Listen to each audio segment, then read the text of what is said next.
All right, what's going on, guys? This is episode 3 of Red, White, and Bleed Blue. I'm your host, Dawson. Got Putt here with me, just, hanging out, because couldn't get Ethan on the horn today, and Cobb just decided to walk out of my life for some reason. Whatever. Just wanted to start off with, there's no Koozie of the day today, because we're sober, which is, whatever. It's probably a good thing. Probably a pretty good thing. It is Tuesday, so... what we're going to go over today is Daniel Jones is back on a monster contract with the Giants. 4 years, $160 million, $82 million guaranteed, $35 million in incentives. Personally, I love the deal. I think if you look down the road 4 years from now, I think $40 million is not going to be a lot of money, especially with the Lamar Jackson controversy going on, asking for over $200 million in guaranteed money, which is insane in my opinion. I couldn't be happier as a Steelers fan. Yeah, I think it's wonderful, for him at least. But it also just goes to show how Deshaun Watson destroyed this quarterback market. I don't know what the Browns were thinking when they signed him to this $230 million fully guaranteed deal, because I don't think he'll ever live up to that.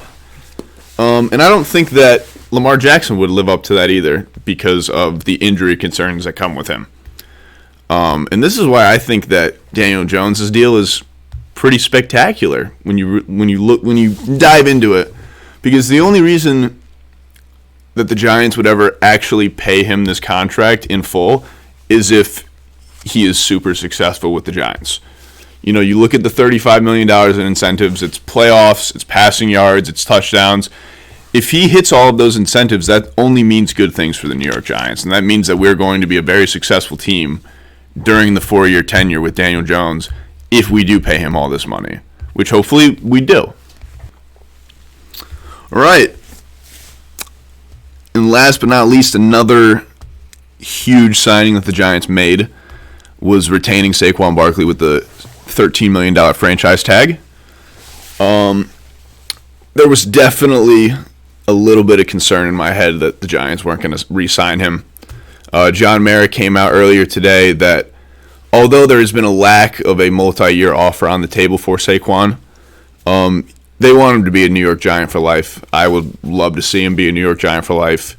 I think that the relationships that he's built within this program, whether it's with Daniel Jones, whether it's with the defense, whether it's with his offensive line, is something that you can't pass up on. I think he's a great guy. I think he's a very personable guy to have at the forefront of a franchise. And he's a fucking monster. He had 1,300 yards after 1,300 scrimmage yards after playing 10 of his last 25 games. So I think it's imperative that the Giants work out a multi-year deal with him down the road. But the thing is that he's tagged and he is here for the Giants in 2023 and 2024 is enough for me right now. So that'll be a thing down the road. All right, just to wrap up the Saquon talk here. I'm glad that the Giants are working with him to try to get him a multi-year deal, and I'm glad that he's here for this franchise tagged season. It's going to put a lot of pressure on Joe Schoen and Brian Daboll. But that's not on my mind right now. It's not on their minds right now. Their mind is this upcoming regular season, and we'll just leave it at that. All right. So what Joe Schoen has done brilliantly in his short time during this free agency is that he's already transformed the wide receiver locker room, at least, by bringing in 2 key free agents in Jamison Crowder and Paris Campbell. Both acquisitions I love for different reasons. Jamison Crowder's an 8-year NFL vet. He's played with multiple teams. He played with the Redskins. He's played with the Jets. And just an all-around experienced pass catcher in the NFL that, at least during his time in Washington, always just seemed to convert those, third and long, third and mid opportunities against the Giants, at least when I'd be watching them. But if you just look at this wide receiver room as it is right now, before Shane inevitably tries to look for his true wide receiver one, this wide receiver room is already miles and miles better than what we started with last season with, Richie James being our wide receiver one. You bring in two guys who have NFL talent and they have NFL experience. Paris Campbell had 621 yards last season with a complete shit show of a quarterback situation with the Colts last season between Matt Ryan and Sam Ehlinger. I think if you give Paris Campbell some targets from Daniel Jones not being at the forefront of our offense, like I said, if we bring in a true wide receiver one, I think Paris Campbell could be somebody that flourished. He's got great top-end speed. He could be a great X on an outside threat. But, I think the experience that these guys can bring to a very young wide receiver room could be very beneficial. And same thing goes for Sterling Shepard, even though he was an inside re-sign. He's a great team guy. He was basically our biggest cheerleader on the sideline last year after getting hurt and getting, sidelined for the rest of the season. Some pros. He's great friends with Odell Beckham Jr., who hopefully, that could be another guy that the Giants re-sign at the receiver position just to add depth and just more talent than what we had. And I think he was poised for a pretty big year last year. He had over 100 yards in the first game against the Titans last year, had a 65-yard reception from Daniel Jones that he, kind of had to come back for, catch, and then eventually run to the end zone afterwards.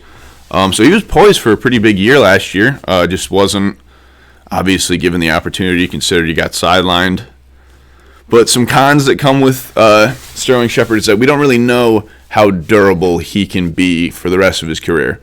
He's only signed on a 2-year deal, so it's not the end of the world if this contract were to somehow shake out. But, and also the fact that, kind of the Odell Beckham Jr. fairy tale that even I have, it's pretty improbable. So it's not, a very big pro, but it's something to think about, definitely. And then another inside re-sign was Darius Slayton, who I personally loved last year as a Giants fan.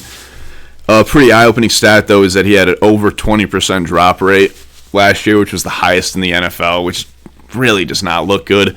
But I think that just goes to show that Darius Slayton isn't a wide receiver one, and he hasn't been his whole career, and he needs somebody in front of him to, take the main focus off of him at least, because he's just not a wide receiver one that Daniel Jones can depend on, and that was shown last year because of the horrible wide receiver room that we had last year. Although Darius did have a big drop problem last year, I think that his big playability that he showed last season, whether it was that big catch on the sideline during the Thanksgiving game against the Cowboys, or just some of his catches that he had during the Packers game that we eventually won because of his contributions. I think he can excel at a position where he's not the main focus of a defense. If you put him at wide receiver 2 or wide receiver 3, and you maybe acquire a guy like DeAndre Hopkins, you draft a wide receiver 1 in the draft, whatever it may be, as long as Darius Slayton isn't the main focus to a defense where he's getting locked down by a number 1 corner, I think he could flourish. And just one more little tidbit about Darius Slayton. During Daniel Jones' 4-year career, he has been the longest tenured receiver that Daniel Jones has had. They were both drafted during the same draft in the same draft class by Dave Gettleman. In his rookie year, he had a great year. He had 6 receiving touchdowns between Daniel Jones and Darius Slayton. He had over 600 yards, and that was during a completely dysfunctional offense under Pat Shurmur and under Joe Judge, who were letdowns, to say the least.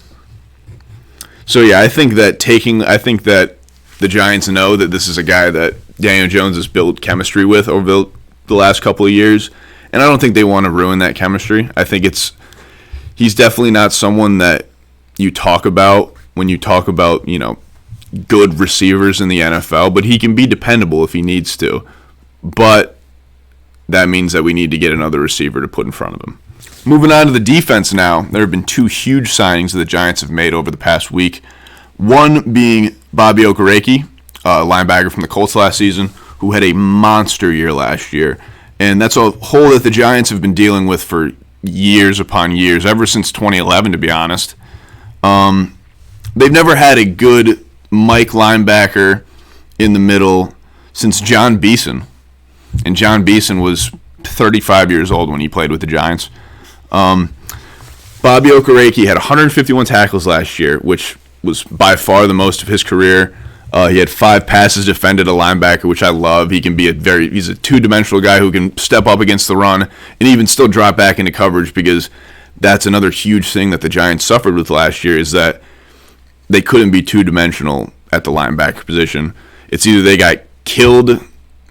I think we finished 24th overall in rushing defense. Either got killed on the ground, or whenever we'd run commit and blitz 40% of the time, like Wink Martindale liked to do last year, Micah McFadden and fucking Jihad Ward were not guys that could drop back into coverage and make a play on the ball against these tight ends who are just getting faster and faster and faster every draft that we see.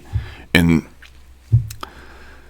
like a guy like Evan Ingram torched us last year, and Giants fans know how bad Evan Ingram is. I don't believe in any of this Evan Ingram hype that is going on. The Jaguars just re-signed him to a huge deal, and I honestly hope for the worst because of what he did for us. I have no remorse for Evan Ingram. But I think that the Giants addressing their by far weakest position on defense with a guy like Okereke, at only $10 million a year, people are saying that's an overpay. I don't think that's an overpay. I think this guy is only going to get better and better. He's only 26 years old. You only have him sign until his age 30 season. And it's not like this is a running back who has a short lifespan. This is a guy who could play well into his 30s, and we can sign him for a cheaper deal after that.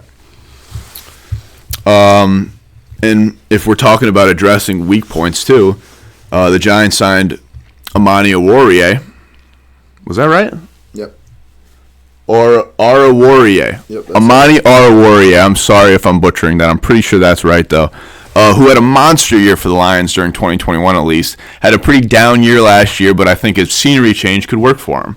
And lining him up across Adoree Jackson, I think that's a great CB1, CB2 duo that's fairly underrated in my opinion. If he were to get back to his 2021 form, the Giants' pass defense could very well be top 5 in the league. And if guys like Cordell Flott step up like they're supposed to step up, if we can get Aaron Robinson back and healthy, that the cornerbacks look fairly deep. All right, looking on to the draft now. If I'm going to be honest, I would rather see the Giants not use this first-round draft pick in this draft. I don't like the receivers after a closer look. Quentin Johnson did not have a good pro day. Just barely under a sub 4.7 40. He looked big. He looked overweight. And he was supposed to be my consensus wide receiver 1. Jackson Smith and Jigba refused to run the 40 at the combine, which was a little eye-opening. People think he might have lost his step after his injury. Mario Addison had an overall pretty decent combine, ran about a 4.47, and he's probably the most complete receiver in this draft, but there's nobody that really grabs my attention, and that's why I'd rather see the Giants, use their first-round draft pick to maybe call the Denver Broncos and either get Cortland Sutton or Jerry Jeudy. Preferably Jerry Jeudy, because Jerry Jeudy was compared to Julio Jones after his time at Alabama, and people were saying Jeudy was arguably better. I think that Jeudy definitely has untapped potential that Nathaniel Hackett couldn't tap into, and I think Sean Payton definitely would be able to, but I would rather see Brian Dable get his hands on Jerry Jeudy and see what he can do with him, because that is the one thing that the Giants lacking, or that the Giants are lacking right now, is a dependable pass catcher, and could very well be the last piece to a team that can make a run to a Super Bowl. All right, ladies and gentlemen, this is going to be it for episode 3 of Wed, White, and Bleed Blue. I would just like to thank Nicholas Putnam for sitting here with me and just saying absolutely nothing for emotional support. Hopefully we can get Ethan on the horn next time for this, and Cobb, if he doesn't want to leave, because he was literally here and we were about to do this, and he's like, oh, I gotta go, so sorry. Please like and subscribe. Just please subscribe. And yeah, that's going to wrap it up here for us. I'm going to catch you in episode 4. Probably, hopefully around the Giants maybe sign a receiver pre-draft. That'd be fucking cool. Yeah, that's all I got for you. So Yeah, probably like a mock draft. Yeah, mock draft maybe. Yeah. Even though I don't like the Giants. I hope the Giants don't use the first round pick. Seriously. But yeah, that's going to wrap it up for us here. You got anything? No, like, subscribe, smell you. Sweet. See you guys. Put that shit on. Put that shit on.